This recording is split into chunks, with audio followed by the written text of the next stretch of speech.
Hey, good. I got you. He got you. He got you. He got you. He got you. Can I walk with my son? You're good, man. This dangerous. Come on, Tracy. Come on, Tracy. You gotta get go. You gotta go. Stop. They're trying to get the meat out of you. I promise I got him. I got him. Yeah, you good.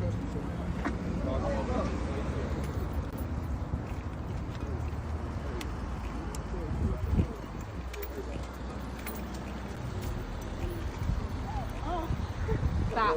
Stop. Stop. Be with you, okay? Stop. All right. No, I don't fight.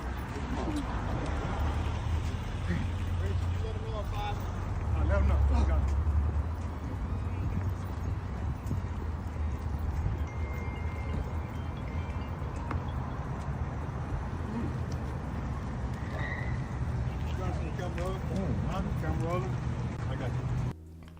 Media Mike Radio, the voice of the everyday citizen.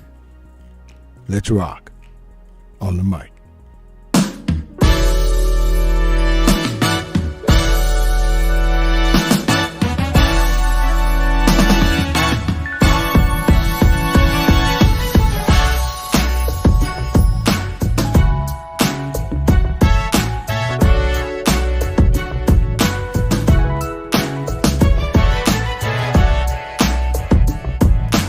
What's up, everybody? And you are listening to the best of the Media Mike Radio Show. I am your host, the Media Mike Speaks, sponsored by New Justice Media, where we are the voice of the everyday citizen. The time is now 30 minutes past the hour here in the Lone Star State. So let's get to this story before it's too late. All right, people, my subscribers have been getting on me about this, doing a story about this case here that happened in our own backyard.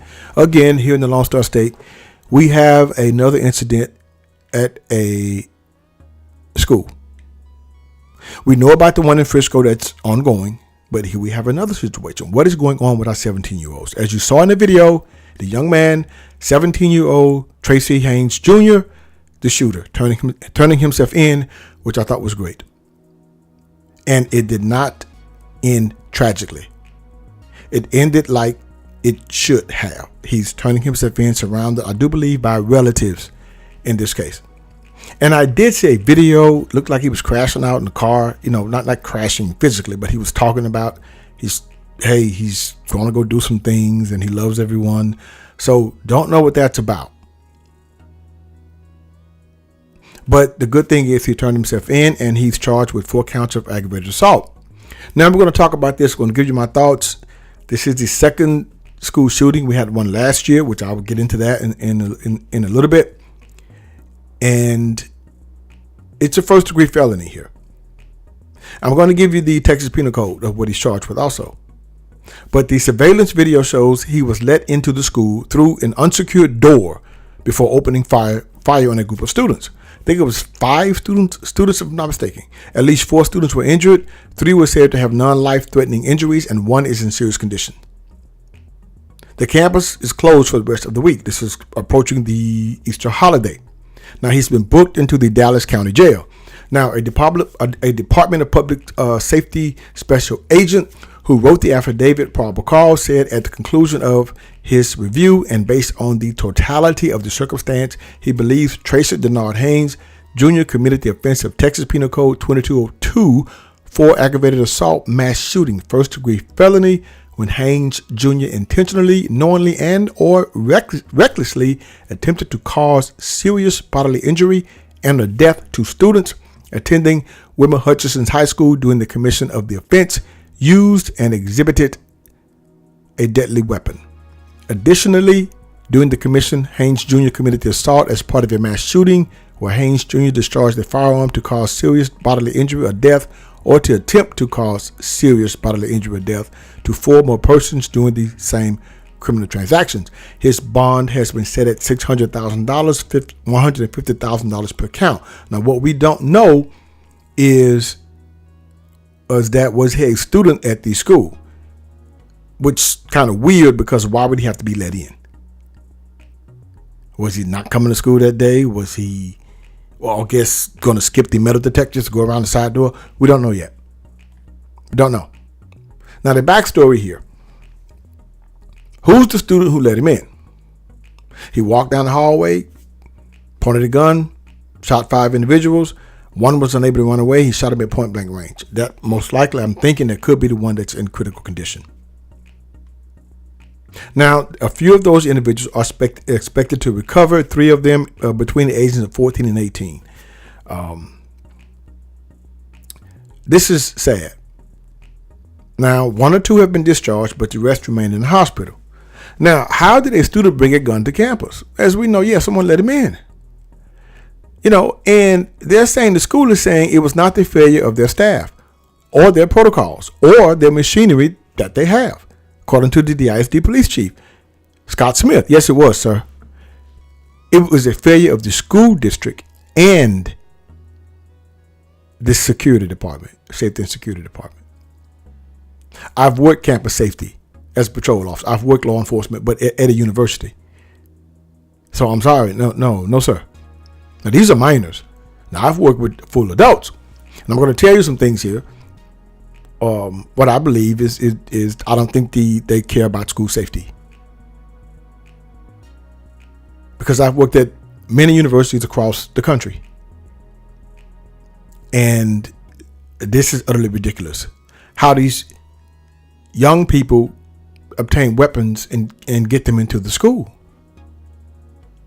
You have metal detectors, sir, but you only have them on the front doors.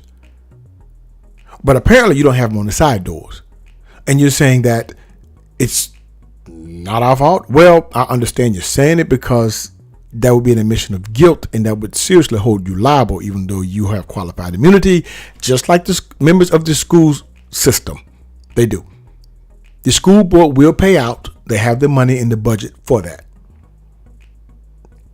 So, this is not good. It's a tragic. As you know, last year we had an incident at the same school.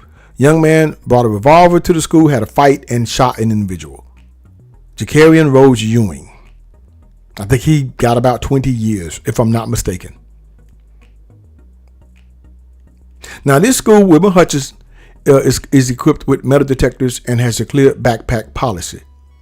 Yes, I believe so, but only through the front doors, possibly. But what about the side doors? Most likely not. You see, there have been many instances where students have let other students from other schools in through unsecured side doors. So why is this happening? Why? Things that make you go, Because I find it ironic. When I worked in LE at campuses, universities, in the dorms, we know they had dorms. You had what is called you could say a hall monitor, but how it worked was that when you walked into the dorms, to the left or the right, there was a door.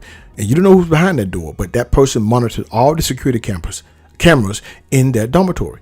Because if you had a dorm that were ladies only, young men only, you couldn't bring the opposite sex in there. But that person could see that you're bringing someone in. They will call us, and we would take them out, bring them out, and find them. And then if they continue to do it, they'll get put off campus. But I'm saying here, is there a security system here? Why? So where's the alarm system on all the doors, entering or exiting the schools? Why is there not a security monitoring station to monitor all halls and corridors in the school? And how did this young man get a gun? Where? From the streets? Who's giving him a gun? Some older adults, probably. I don't know. No one is addressing this issue. From my understanding, from what I hear from young people, it may or may not be true. They say they let students in the schools all the time from other schools. They come over and they be walking down the hall. No one seems to know who's who. Every last one of those doors in any public school should be secure. You should have permission to go out. And it should be like a key card. Otherwise, the alarm will sound if the door is opened.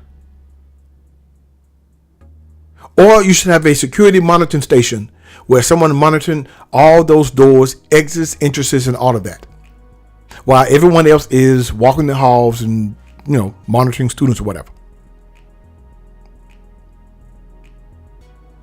This is a tragedy, and to me it's going to continue because the adults are not present in the room. It is funny how they have all this budget and money to hire all these principals. Yes, I'm talking to you administrators.